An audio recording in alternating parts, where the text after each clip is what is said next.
Indonesia pernah mengalami krisis moneter yang sangat parah pada tahun 1997 sampai dengan tahun 1998, sehingga menjadi suatu peristiwa yang sangat penting dalam sejarah negeri ini. Krisis ekonomi yang sangat parah ini ditandai dengan banyaknya terpuruk berbagai sektor perekonomian, termasuk dunia perbankan, yang disebabkan oleh melemahnya nilai tukar rupiah terhadap dolar Amerika. Peristiwa ini pun memicu laju inflasi yang sulit yang dikendalikan saat itu, sehingga menyebabkan banyaknya harga-harga kebutuhan pokok yang melambung melebihi daya beli oleh masyarakat saat itu. Dan keadaan ini pun berlangsung cukup sangat lama dan mencapai puncaknya pada tahun 1998, sehingga mengakibatkan situasi politik saat itu menjadi sangat panas dan luar biasa.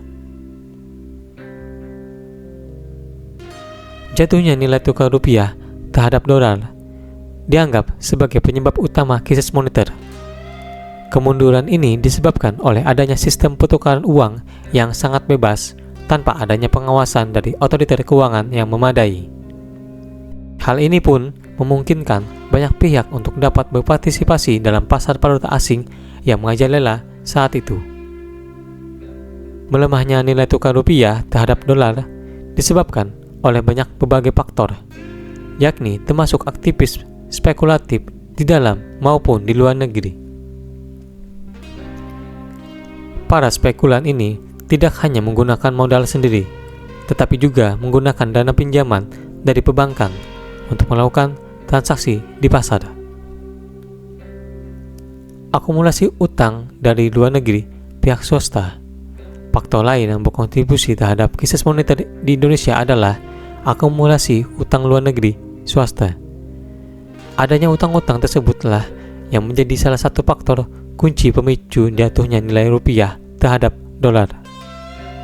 Sehingga pembatasan devisa tidak cukup untuk melunasi utang-utang negara yang telah jatuh tempo beserta bunganya kala itu. Lalu sejak awal tahun 1990-an, utang luar negeri swasta telah terakumulasi pada tingkat yang sangat tinggi, bahkan melebihi utang publik resmi pemerintah pada periode tersebut. Hal ini pun menjadi salah satu faktor penting yang meresap dan memperburuk situasi perekonomian dan menjadi bagian integral dari krisis mata uang Indonesia. Kesalahan pemerintah Indonesia dalam mengelola sistem perbankan juga memberikan kontribusi signifikan terhadap krisis mata uang. Salah satu kesalahan pemerintah adalah memberikan sinyal yang tidak tepat kepada pelaku ekonomi, khususnya dengan mempertahankan nilai tukar rupiah secara permanen pada tingkat yang terlalu tinggi dan menetapkan suku bunga rupiah yang lebih tinggi.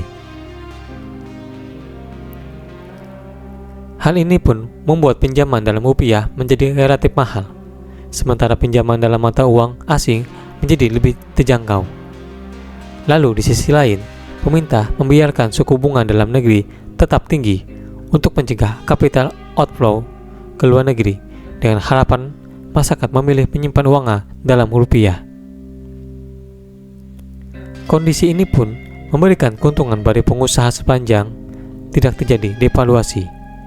Namun, hal ini terus berlanjut dalam jangka waktu yang lama, menyebabkan para pengusaha semakin banyak meminjam ke luar negeri. Lalu oleh karena itu, perilaku pengusaha tercermin dalam reaksi terhadap sinyal-sinyal yang diterima oleh pemerintah. Lalu selain itu, pemerintah juga tidak melakukan pemantauan utang luar negeri secara memadai, kecuali dalam rangka proyek pemerintah melalui pembentukan tim pemantauan kebijakan luar negeri. Bantuan Dana Moneter Internasional atau IMF ditangguhkan dan ditunda dengan alasan pemerintah Indonesia belum memenuhi 50 poin perjanjian secara memadai. Sementara itu, negara-negara mitra yang sebelumnya menjanjikan bantuan kepada Indonesia juga menunda penyaluran bantuan karena menunggu sinyal dari IMF. Hal ini pun semakin memperburuk kondisi perekonomian Indonesia pada saat itu. Sebelum krisis moneter, situasi politik di Indonesia tidak menentu, terutama menjelang pemilu. Dan selain itu, pertanyaan mengenai kesehatan Presiden Soeharto juga meningkatkan ketidakpastian. Demonstrasi massal yang dipicu oleh kekurangan bahan pokok di seluruh Indonesia menimbulkan kekhawatiran yang luas. Demonstrasi ini tidak hanya mengangkat permasalahan jatuhnya nilai tukar rupiah, namun juga menyebabkan hilangnya kepercayaan investor asing terhadap Indonesia. Situasi politik yang tidak stabil membuat investor enggan berinvestasi di Indonesia. Semua keadaan ini pada akhirnya memperburuk situasi ekonomi dan berkontribusi terhadap krisis moneter.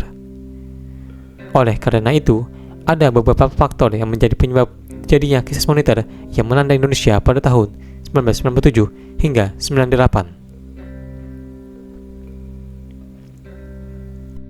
Krisis mata uang yang melanda Indonesia sejak awal Juli 1997 telah berlangsung hampir 2 tahun dan berkembang menjadi krisis ekonomi, yaitu lumpuhnya kegiatan perekonomian karena semakin banyak perusahaan yang ditutup dan jumlah pengangguran yang semakin banyak. Krisis ini sebenarnya tidak hanya disebabkan oleh krisis mata uang, namun juga diperburuk oleh beberapa bencana nasional yang terjadi di tengah kesulitan ekonomi, seperti gagal panen padi di banyak tempat akibat musim kemarau yang sangat panjang dan parah. Dan dalam 50 tahun terakhir telah terjadi epidemi, kebakaran hutan besar-besaran di Kalimantan, dan kerusuhan yang melanda banyak kota pada pertengahan Mei 1998, serta dampaknya. Krisis moneter di Indonesia pada tahun 98 adalah periode ekonomi yang sangat sulit dan menghancurkan di negara tersebut. Krisis ini memiliki akar penyebab yang kompleks dan melibatkan sejumlah faktor ekonomi, kebijakan pemerintah, dan faktor global.